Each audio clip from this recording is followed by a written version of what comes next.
If you are in perimenopause and feel like your body is fighting you, there's a reason. The most common advice women get: eat less, move more.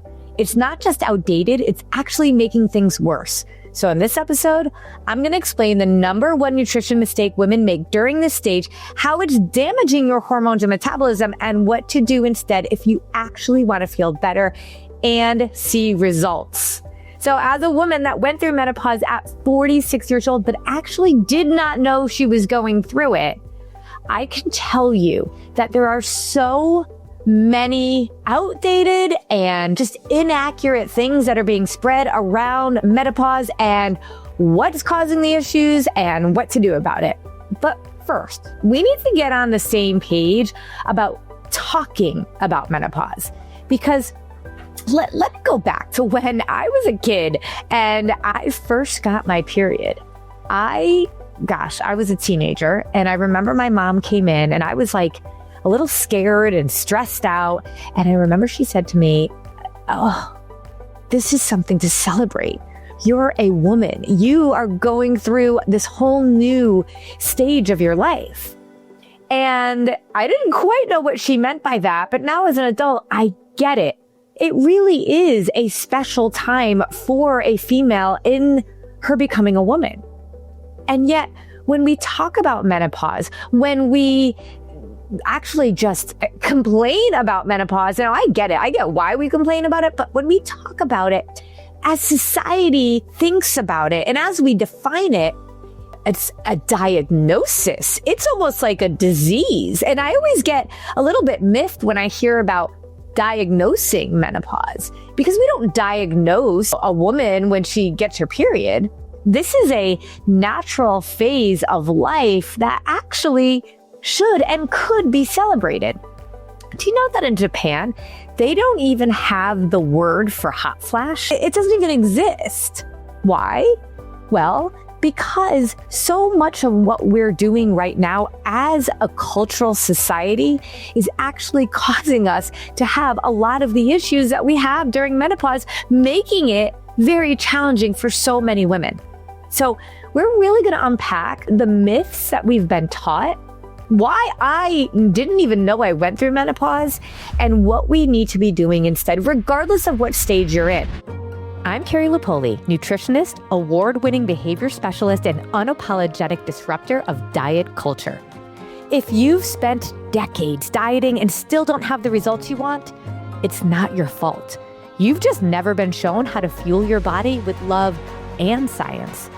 This podcast is where all that changes and we rewrite the rules, where food becomes simple, freedom is possible, and real lasting results finally begin. Let's dive in. Let's just talk a little bit, though, first about what perimenopause is, because I don't think people realize when they say I'm going through menopause, menopause is literally like a day on a calendar, like the day that you are no longer getting your period for a year. And so we're never really like in menopause. We're typically in perimenopause, which is like before menopause, or we're postmenopausal. And perimenopause, I don't think people realize this, but we can be, like, as someone that went through menopause at 46, I clearly had perimenopausal things going on in my 30s, because we had a plan about 10 years or so before. It's one of the reasons why a woman in her late 30s, and this term kills me when I hear about it, will be considered in geriatric pregnancy if they're pregnant in their late 30s or early 40s. But it is because that menopausal time for women actually starts a good 10 years before. So even if you're not feeling symptoms right now, there are so many things that we can be doing or not doing that are going to help us during this time. Now, let's talk a little bit about what's actually happening, because the advice that we get, or that we tend to go to as women, is around some of the things we did when we were younger, when we were trying to quote unquote lose weight, right? If we felt like we needed to lose weight, be on a diet. Now, all of us, when I ask women, how many years have you been obsessing about your body and food? How many years have you been on a diet per se? An average 50-year-old woman will tell me that she has been dieting, obsessing about food in her body for well over 30 years. The average from our polling is 34 years.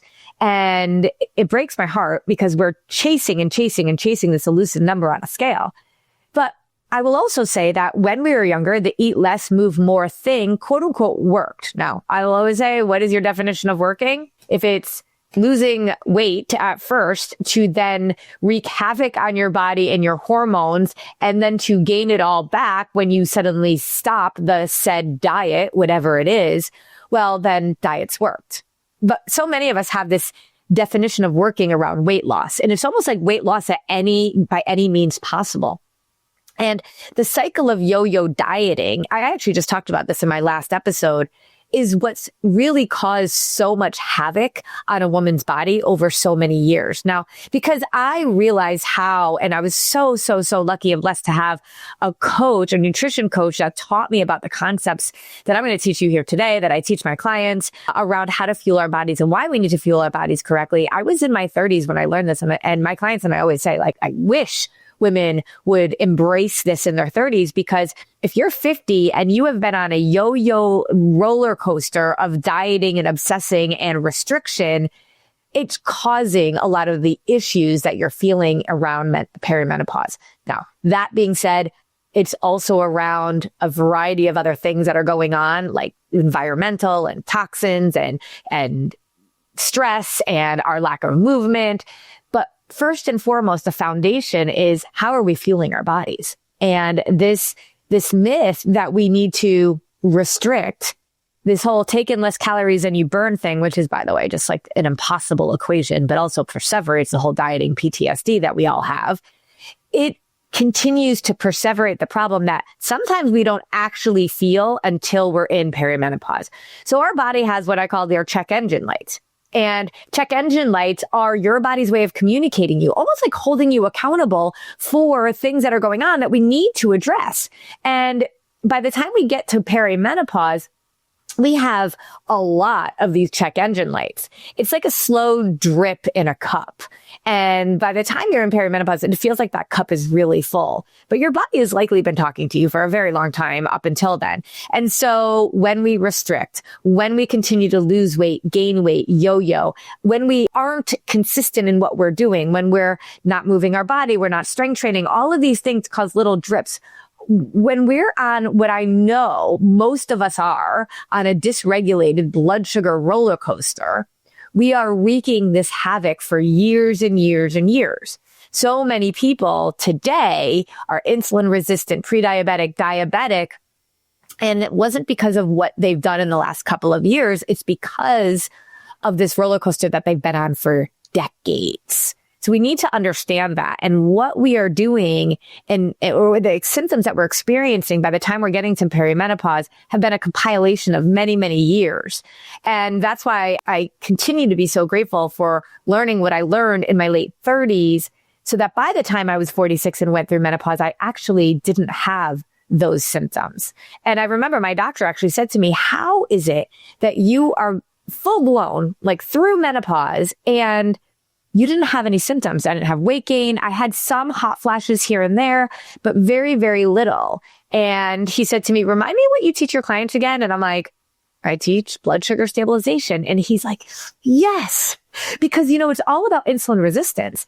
And while I'll get some hate on this, that says it's not all about insulin resistance, it is foundational. And insulin resistance actually wreaks havoc on almost every single aspect of our body, including our gut, including our hormones, all sorts of things. Like, think about it. Insulin's a hormone. And once one hormone is off, all hormones are off. So we need to be really cognizant of the role that insulin resistance and insulin sensitivity and blood sugar regulation is playing for the long term, especially by the time we get to perimenopause. And he said to me, it's all about insulin resistance, which I understand, or insulin sensitivity, insulin resistance, which I understand the concept of, but I don't understand how to teach people how to mitigate that problem. And I was like, well, that's why we get along so well. And so when we are in this eat less, move more kind of a thing, what we're not realizing is that there's so many problems with it that end up causing the issues that we have when we're in perimenopause. And yet when we were younger, we were like, it worked. But again, what is your definition of working? It worked if you were looking for short-term weight loss. It didn't work if you were looking for long-term longevity, health, menopausal balance, and just true food freedom. Because a lot of what we have learned around eat less, move more has just contributed to our obsessive compulsion about our body and weight and not having a good relationship with our body and food. And because we don't celebrate menopause, but we almost demonize it, we have this, I feel like it's this like sisterhood around menopausal women, but I know that it is something to celebrate. Now that I'm through menopause, it's like my sister-in-law said the other day, I love 50-year-old Carrie because she doesn't care anymore. And it's not like I'm mean or anything. I don't let little things get to me. My sister the other day, we were out on the beach. We were on a little family vacation and I was wearing a swimsuit that had like cat sleeves on it. And she said to me, oh my gosh, that bathing suit is so cute, but aren't you worried about tan lines? And I'm like, I could care less about tan lines. No. And that's when my other sister-in-law said, oh, I love 50-year-old Carrie because she doesn't care. Like, I'm just going to wear what I like and I'm not going to worry about the tan lines and all that kind of stuff. And that's where I feel like some of the celebration is around being at this age. Like, I am not trying to impress anybody. I am trying to live as long as possible and be the healthiest version of myself in every single way possible so that I can serve my purpose, that I can have balance, that I can have joy, that I can have contentment and really celebrate this half century of my life. My goal is to get to well past 100. That's the number I'm looking for, not a number on a scale. And yet we've been so conditioned for so long to think a certain way and do a certain way that by the time we get to menopause, it's like everything just blows up. The body that we used to know, we don't know anymore because it's not quote unquote working for us anymore. And then our emotions kind of get all out of whack and we don't know how to handle that. But when we can honestly understand how to fuel ourselves correctly, it's amazing how that sets the foundation for everything else. And then I know people will ask me about HRT, like hormone replacement therapy, and I actually am on hormones because I know the power and the benefit of them proactively for women's health, as well as the fact that like the sky is blue. It is absolutely known that our hormone levels will drop as we get older. Our estrogen, our progesterone, our testosterone, all of those will decrease. And so it shouldn't be a surprise to us that it happens. It's a math equation. And we know that estrogen, for example, helps us to manage our moods. It regulates our appetite. It controls our body temperature. It helps us build strong bones. It also keeps our vagina happy. And one of the reasons I knew that I actually needed to dig into this a lot more was because I was getting recurring UTIs. That was one of the things I got once I was postmenopausal, and I had a lot of dryness. And I knew that it had to do with my hormones, but it was because my estrogen levels are continuing to decline. Since I've actually been on hormone replacement therapy and I have estrogen now and progesterone, I haven't had any UTIs and everything is working really, really well down there. And so I want us to not be scared of that. I'm not really going to dig that much into it, but it's really important to recognize that it is a math equation. It's going to decrease. When our progesterone decreases, that impacts our bone health. That actually impacts our heart rate variability, our body temperature, inflammation, immunity. And then testosterone, there's a piece of testosterone that every single woman has. It's very different than in men. And a lot of our research around testosterone and hormones, it's been around men. And we are not just small women. But testosterone really does help our energy and vitality, our mental clarity and our mood, our muscle strength, our lean muscle mass, which is so important as we get older for longevity, our libido, our sexual health, our hormonal balance, our bone density. And so those three hormones, now there's many, many more, but just to keep it really basic, are going to decline as we get older. And so it's almost to me like everybody's got to speak to their professional, but I've actually engaged a hormone specialist versus my OB, because I realized my OB isn't actually a specialist in hormones like this. There's so many different kinds out there. I actually see Dr. Sarah Dacaret from Inner Balance, which I highly recommend. She might kill me because a whole bunch of people may now come to her, but for information on that, I actually had her on my podcast a few episodes ago. We can link that in the show notes, because understanding HRT is really powerful. And again, we as women have been misled by data that is not accurate around HRT. So super important to understand. But when we recognize that as we get older, we are automatically going to have hormone shifts. We're going to have our metabolic adaptation is absolutely a thing as we go through perimenopause. We need to understand this and not be surprised by it. But it's like we don't communicate enough about this to expect it. And then we get shocked by it and we feel like our body is broken. And that's why menopause gets such a bad name. Our nutrients, it isn't we are what we eat. It's we are what we absorb. And as we get older, our nutrient depletion becomes more and more problematic, which is why as we get older, we actually need to be eating cleaner, whole, unprocessed foods and working on balancing our blood sugar. Our insulin resistance is actually becoming more problematic automatically as women age. So these things are natural occurrences. And yet the things that we've been doing up until this point have accelerated the issues when it comes to those things. So no wonder we are experiencing what we are experiencing. Now, the good news is that while, yes, I would love women in their 20s and 30s to understand what they need to be doing, it's never too late to be able to make it better and to be celebrating. And one thing, I love Dr. Stacy Sims. She wrote a book called Next Level, and she has talked a lot about all of these pieces of the puzzle, especially for women athletes in menopause. Now, if you're not an athlete, I want you to be one. Strength training is one of the most important things that we can do for women, especially as we are getting older. We can get stronger bones. We can actually reverse osteopenia, osteoporosis. We can't, but we can reverse that initial bone density issues that we have with jumping and with heavy strength training. And Dr. Stacy Sims talks a lot about that. But in her book, Next Level, I have it here right in front of me. I want to just share with you, so you know it's not just my opinion, on why intermittent fasting, which is a bougie way of just saying eat less, move more. It's a bougie way of restricting calories. Most of the research that we have on fasting is around men. And women and their hormonal balance will get so thrown off because everything relies on blood sugar regulation, stabilization, insulin sensitivity. And our fasting is impacting us not only because we're letting ourselves get really hungry in our body that has to go after muscle for nutrients, but because nutrient depletion is part of getting older, we need these nutrients absorbing in our body all day long. We are a refuel as you go machine. And so she talks about how intermittent fasting was a way to help people with obesity because it was a way for them to control their caloric intake. And that's really what we need to recognize, and how men do pretty well on some of these testings, but women it's a problem. No benefit to insulin sensitivity from calorie restriction.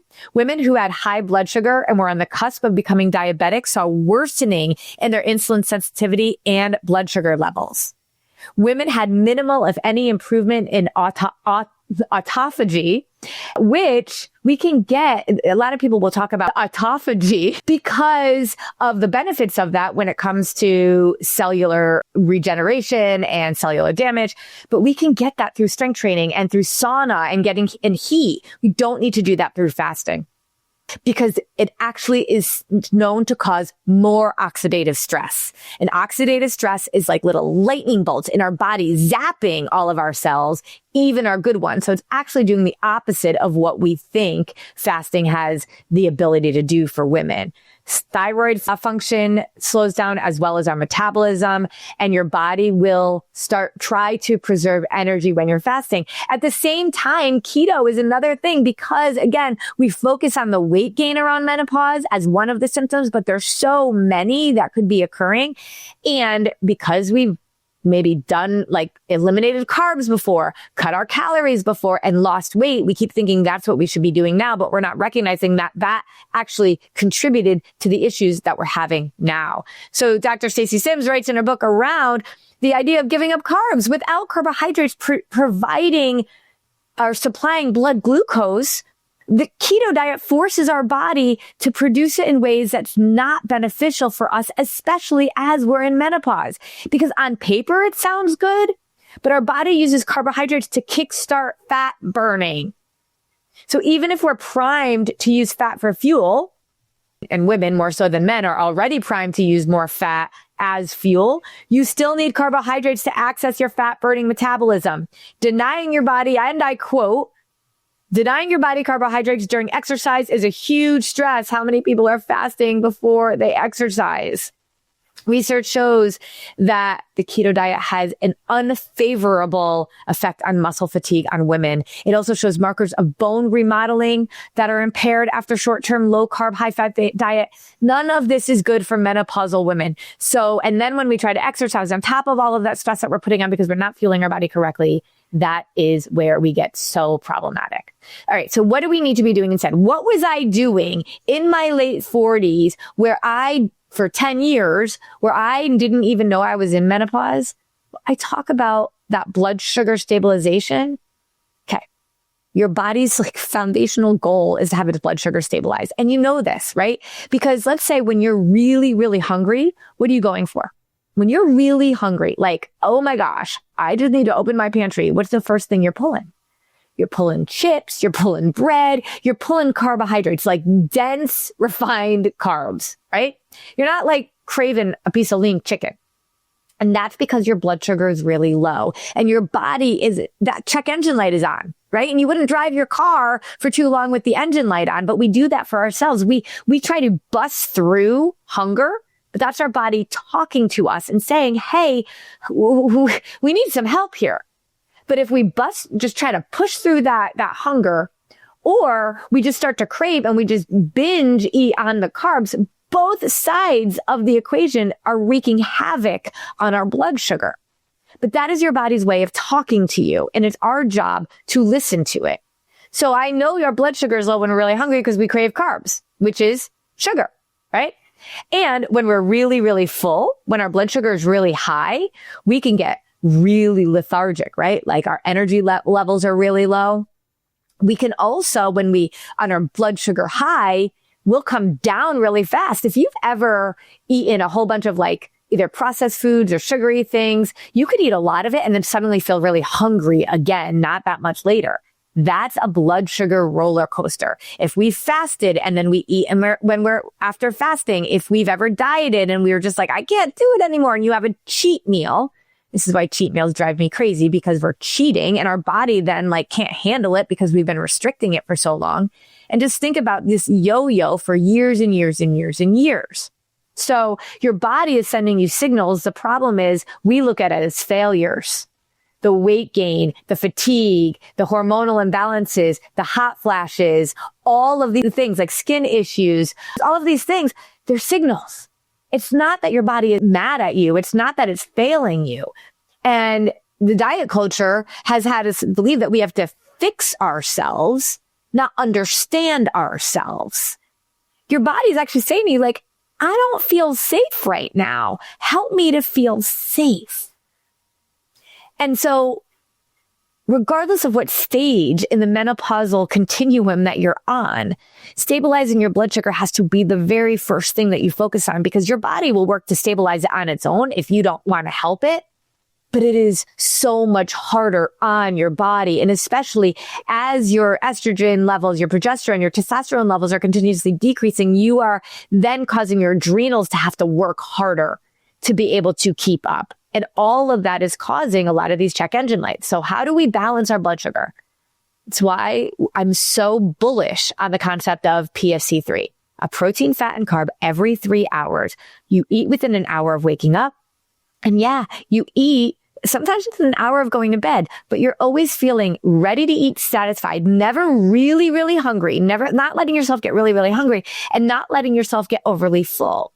And that portion size of a protein, fat, and carb. You want your protein to be a little bit higher than your carbs. And when I say carbs, ideally for a perimenopausal woman, the dense or the refined carbs are not necessarily what I'm talking about. It's not to say that you can't have them, but I would say food is not good or bad. It is not healthy or unhealthy. It serves your body or it serves your soul. And a good pasta meal may serve your soul, but it is likely not going to serve your body. So all I ask is that when we serve our body more than we serve our soul, so that when we're serving our soul, our body is rested, it feels balanced, it feels strong, it feels energetic, and then it can handle the times that you're serving your soul without guilt. So when I talk about carbs, ideally, if you're serving your body, you're looking at fruits and vegetables as your carbohydrate intake, maybe a dense carb for a meal or two, like sweet potato or rice. Those have lots of nutrients in it. And remember, I said, it isn't you are what you eat, you are what you absorb. So you want to be eating that clean, whole, unprocessed food, as many nutrients as possible. And you can't get more nutrients than a whole lot of variety of plants, vegetables, and fruit, along with your protein. Ideally, animal protein is the most readily available for our body to be able to use in the way that it needs, because that protein is actually going to replace the need for your body to release insulin at a high level. Because when you have carbs, your body will spike, your glucose will go up. You will what's called glycate. But when you actually eat a protein first before those carbs, your body won't need to release that insulin, and then which causes insulin sensitivity, because you've got that protein there to help mitigate it. But also that protein with that nutrients has those amino acids that your body can't produce on its own. It's helping you. So when you strength train, you actually build more muscle instead of decreasing it, because women, we are decreasing our muscle mass every decade. And we can't afford to do that. That's what keeps us upright. That's what keeps us strong and longevity alive. And then a fat, oh my gosh, like I was born in the 70s, right? So fat, by the time I knew anything, was bad. Everything was low fat, no fat.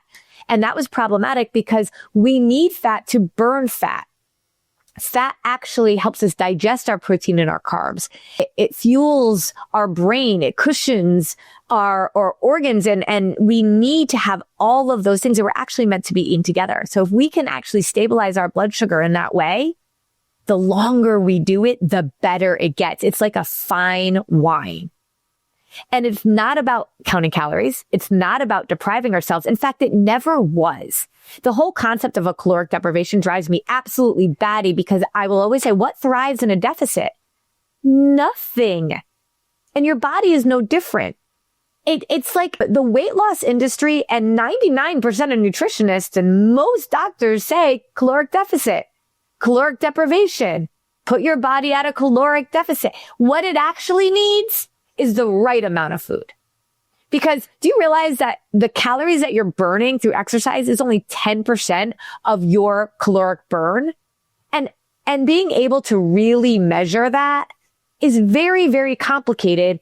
And again, if it's about nutrient absorption, 350 calories of an Oreo cookie is going to be very different than 350 calories of like turkey's almond and apple. It's like my go-to PFC like example. So we have to recognize that calories in versus calories out, all that is energy in food. We need to focus on those macronutrients, but we don't need to focus on counting them for the day. It's just each meal. A protein, a fat, and carb every 3 hours. We know we want our protein a little bit higher than our carbs, and our fat to be about half of that, and about half of our protein. And we should be ready to eat satisfied, ready to eat satisfied. That's literally all the math we need to do.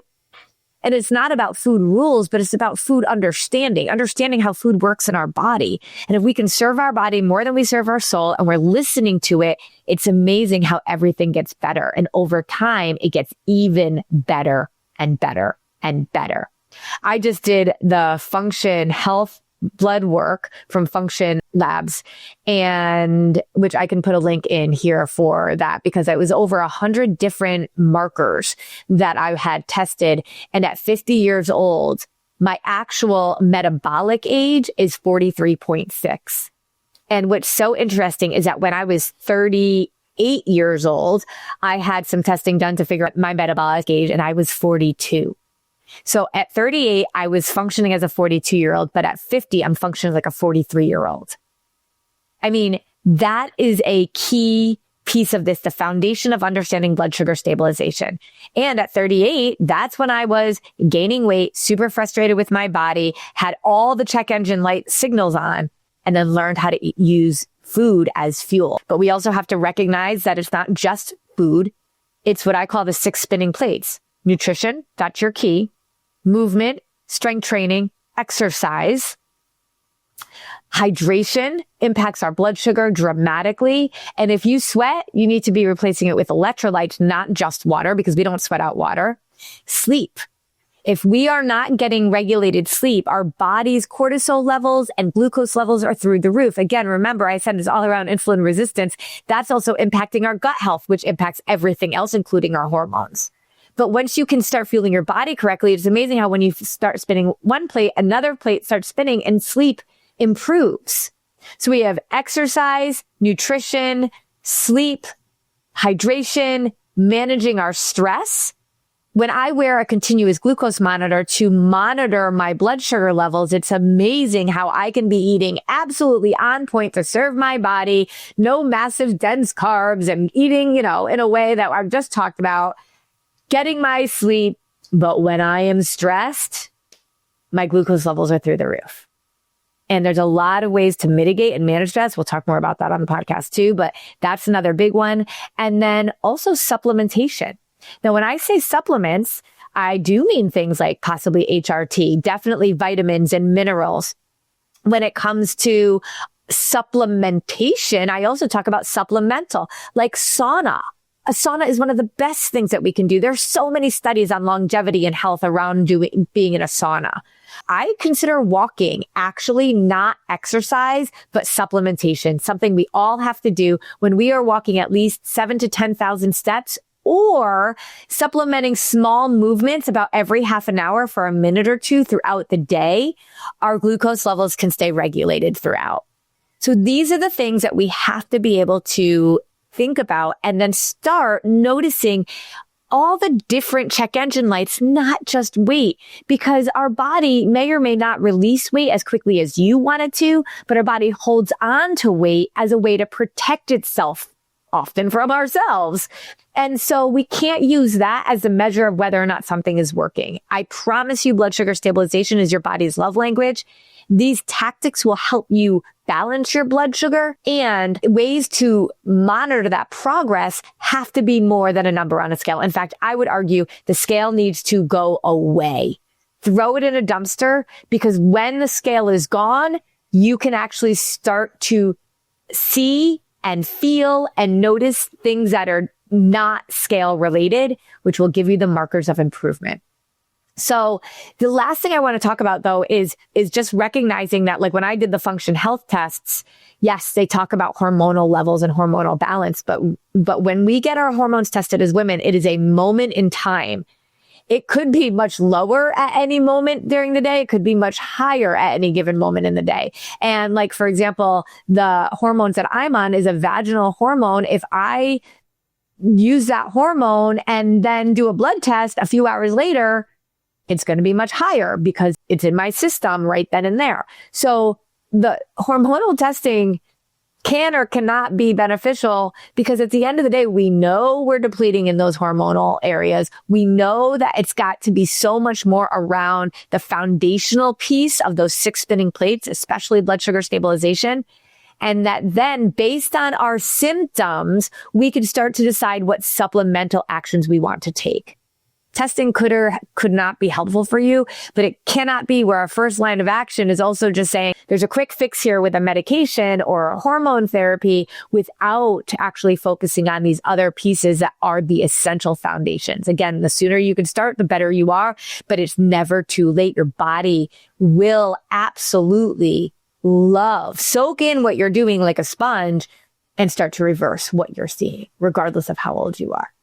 So all of this is really, I think, important and powerful. And that's why I actually have a guide for you all about menopause, all the things that I've talked about in here. So if you want to download the guide, you can go grab it in the notes in this episode, and you can have all the menopausal resources you need to be able to truly thrive during this time and actually celebrate it.